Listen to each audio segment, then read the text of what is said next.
Good morning बच्चों। SV Rawla की online classes में आप सभी का स्वागत है। तो आज अपने क्लास 7th का चैप्टर नंबर 1 पादपों में पोषण के बारे में पढ़ेंगे। तो आपको पता है कि पोषण क्या है, पोषण किसे कहते हैं। तो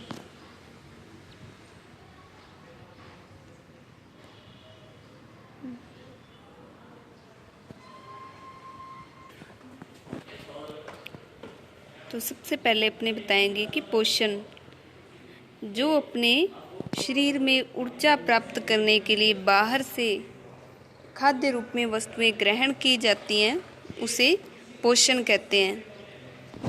और पादप आप सभी जानते हैं जो अपना भोजन स्वयं बनाते हैं। सूर्य के प्रकाश की उपस्थिति में जिनकी पत्तियां हरी होती हैं वह पादप कहलाते हैं। तो ये पादपों के बारे में आप क्लास 6 के बारे में पढ़ चुके हैं, 6th में। तो इसमें अपने ये पोषण की विधियाँ क्या है, पादप किस प्रकार पोषण ग्रहण करते हैं उसके बारे में पढ़ेंगे। पोषण भी 2 प्रकार का पादपों में होता है और जंतुओं में। स्वपोषी पोषण जो अपना भोजन स्वयं तैयार करते हैं, और विषमपोषी जो अपने पोषण के लिए दूसरे जीवों पर निर्भर रहते हैं।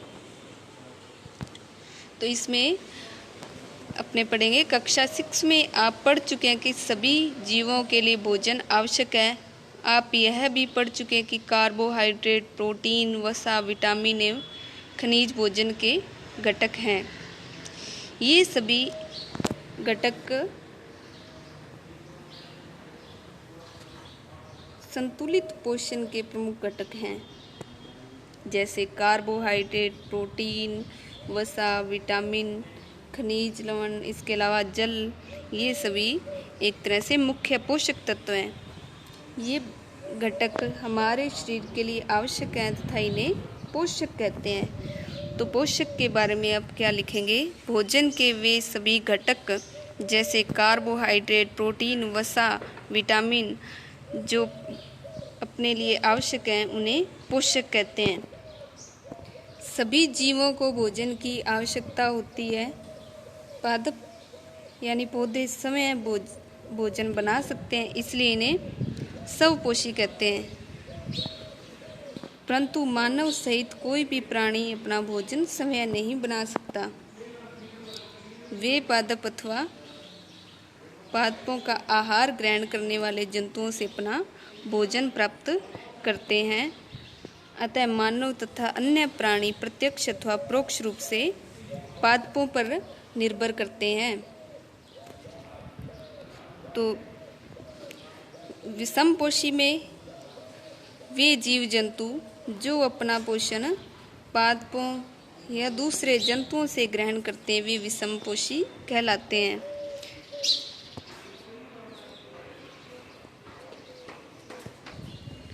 फिर इसके बाद में है पादपों में पोषण विधि। केवल पादप ही ऐसे जीव हैं जो जल, कार्बन डाइऑक्साइड एवं खनिज की सहायता से अपना भोजन बना सकते हैं।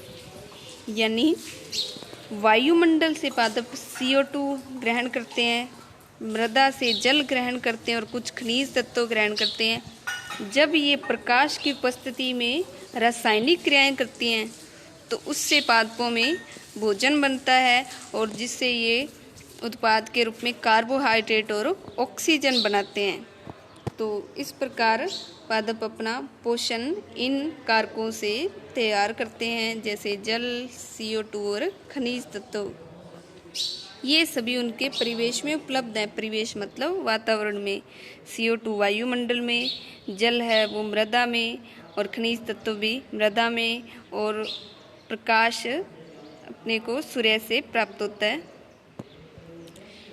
फिर आगे पोषक पदार्थ जीवों की शारीरिक संरचना, वृद्धि तथा क्षतिग्रस्त भागों के रखरखाव के लिए समर्थ बनाते हैं, और विभिन्न जैविक प्रक्रमों के लिए आवश्यक ऊर्जा भी प्रदान करते हैं। सजीवों द्वारा भोजन ग्रहण करने एवं इसके उपयोग की विधि को पोषण कहते हैं। पोषण की वह विधि जिसमें जीव अपना भोजन स्वयं संश्लेषित करते हैं स्वपोषण कहलाती है। तो स्वपोषण के बारे में आपको पहले बता चुके हैं। स्वपोषी और विषमपोषी क्या है? जो अपना भोजन स्वयं तैयार करते हैं वो स्वपोषण विधि कहलाती है। अतः ऐसे पादपों को स्वपोषी पादप कहते हैं। स्वपोषी पादप मतलब जो अपना पोषण स्वयं तैयार करते हैं और जिस क्रिया द्वारा तैयार करते हैं उसे स्वपोषण, और जो पादप तैयार करते हुए पादप स्वपोषी कहलाते हैं। जंतु एवं अधिकतर अन्य जीव पादपों द्वारा संश्लेषित मतलब बनाया गया भोजन है उसे ही ग्रहण करते हैं, उन्हें विषमपोषी कहते हैं।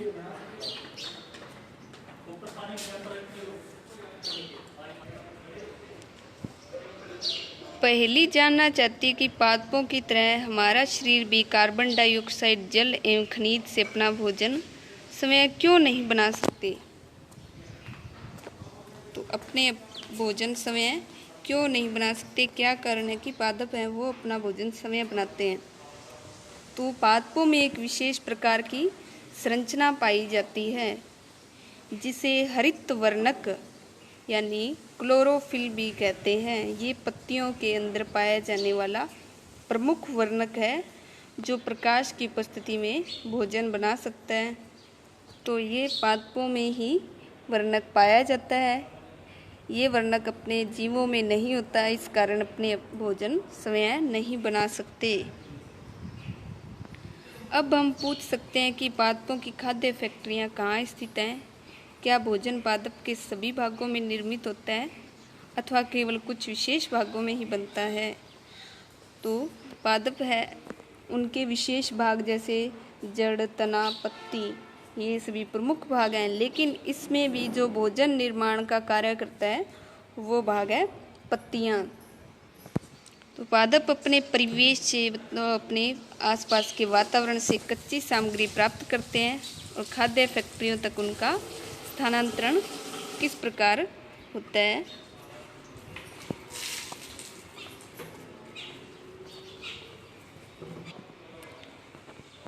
फिर इसके आगे है प्रकाश संश्लेषण।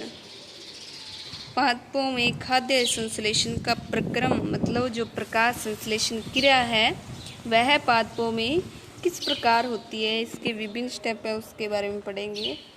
पत्तियां पादप की खाद्य फैक्ट्रियां हैं, यानी पहले अपने बता चुके हैं कि पत्तियां हैं उनमें ऐसा वर्णक पाया जाता है जो अपना भोजन बनाने में सक्षम होती हैं। अतः सभी कच्चे पदार्थ पत्तियों तक पहुंचने चाहिए। मृदा में उपस्थित जल एवं खनिज ये जड़ द्वारा यानी मूल द्वारा अवशोषित किए जाते हैं तथा फिर उसके बाद में तने के माध्यम से पत्तियों तक पहुंचाए जाते हैं और पत्तियों की सतह पर उपस्थित सूक्ष्म रंध्र होते हैं जो वायुमंडल से CO2 को यानी कार्बन डाइऑक्साइड को ग्रहण करते हैं।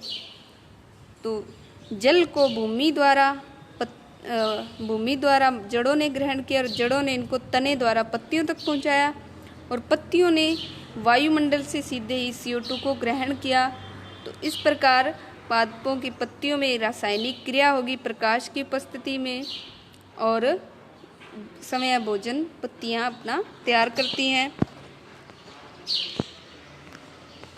तो ये विभिन्न प्रकार की क्रियाएं भोजन बनाने में सहायक हैं। अब आप सभी जानते हैं कि कौन सा भाग है पादपों में भोजन बनाता है, तो अपने को इसके बारे में अब पता चल चुका है कि पत्तियां हैं वही भोजन संश्लेषण करने का प्रमुख कार्य करती हैं और पत्तियों के अंदर भी अनेक छोटी छोटी कोशिकाएं होती हैं जिसमें हरित लवक पाए जाते हैं और हरित लवक में प्रमुख भाग होते हैं जो प्रकाश संश्लेषण क्रिया में भाग लेते हैं।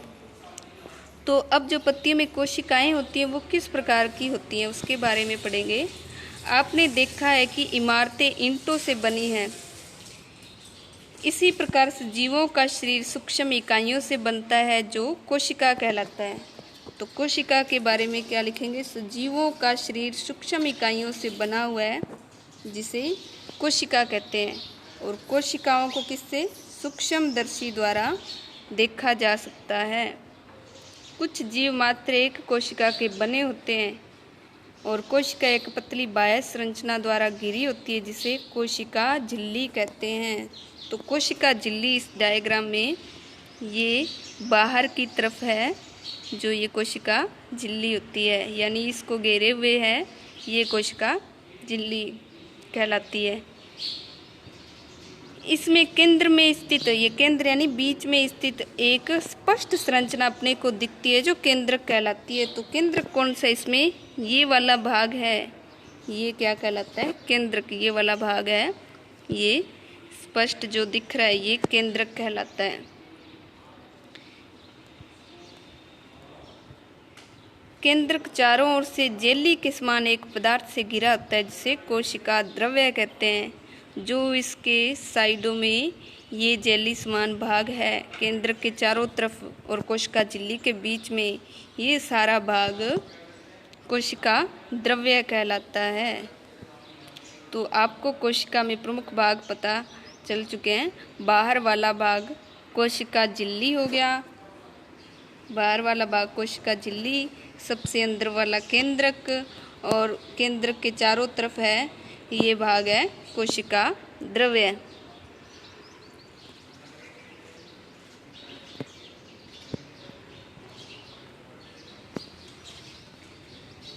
अब इसके बाद में है जो पत्तियां होती हैं,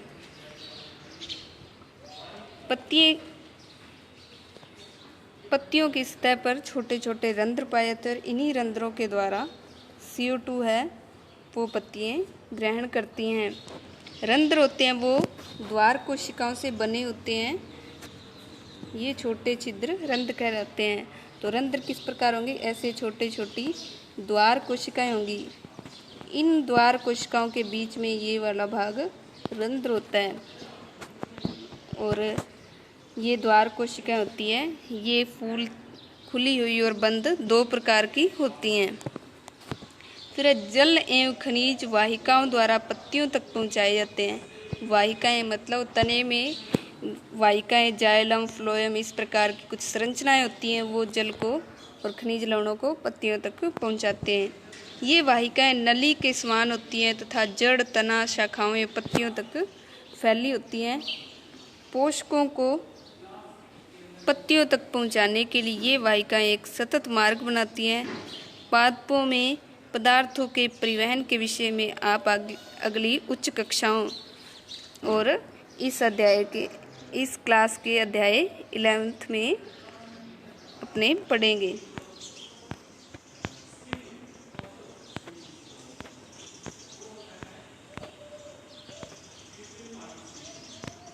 पहली जानना चाहती है कि पत्तियों में ऐसी क्या विशेषता है कि वे खाद्य पदार्थों का संश्लेषण कर सकती है परंतु पादप के दूसरे भाग नहीं हैं। इसके बारे में आपको पहले अपने बता चुके हैं कि पत्तियों में एक विशेष वर्णक पाया जाता है जिसे हरित लवक या क्लोरोफिल कहते हैं, और यही वर्णक है प्रकाश संश्लेषण का प्रमुख कार्य करता है। पत्तियों में एक हरा वर्णक होता है जिसे क्लोरोफिल कहते हैं, और क्लोरोफिल सूर्य के प्रकाश यानी सौर प्रकाश में ऊर्जा का संग्रहण करने में पत्ती की सहायता करता है, और इस ऊर्जा का उपयोग जल एवं कार्बन डाइऑक्साइड से खाद्य संश्लेषण में होता है। क्योंकि खाद्य संश्लेषण सूर्य के प्रकाश की उपस्थिति में होता है, इसलिए इसे प्रकाश संश्लेषण कहते हैं। अतः हमने देखा कि क्लोरोफिल सूर्य का प्रकाश और कार्बन डाइऑक्साइड एवं जल प्रकाश संश्लेषण के लिए आवश्यक है। इस पृथ्वी पर यह एक अद्वितीय प्रक्रम है। पत्तियों द्वारा सौर ऊर्जा संग्रहित की जाती है तथा पादप में खाद्य के रूप में संचित हो जाती है। अतः सभी जीवों के लिए सूर्य ऊर्जा का चरम स्रोत है। क्या आप कल्पना कर सकते हैं कि प्रकाश संश्लेषण नहीं होगा तो क्या होगा? तो इसके बारे में अपने अगली वीडियो में पढ़ेंगे। तो थैंक यू इस वीडियो को पूरा देखने के लिए।